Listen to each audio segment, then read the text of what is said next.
Emne üçün biz Sooronbay Şaripovичти президенттикке талапкер кылып, добуш беребиз деп колдошубуз керек.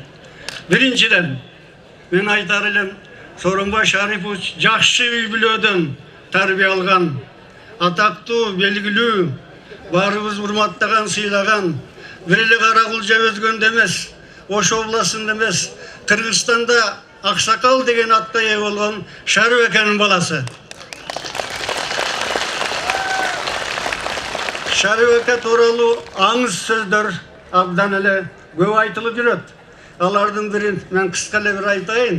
Үйүнө кирген урууларды кыйнабай, алардын акыбалын туура түшүнүп, үйүнө чакырып, коноктоп, колуна акча берип, айнын айындар эми мындай ишке барбагыла.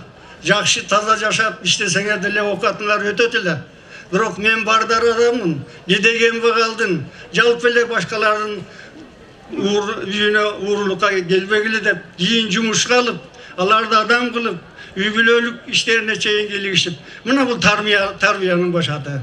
Шарыбекенин бардык балдары жакшы чыкты. Бардыгы урмат сыйга ээ болуп келатат. Аны өзүңүздөр жакшы билесиздер. Сооронбай Жээнбеков, 9 номер.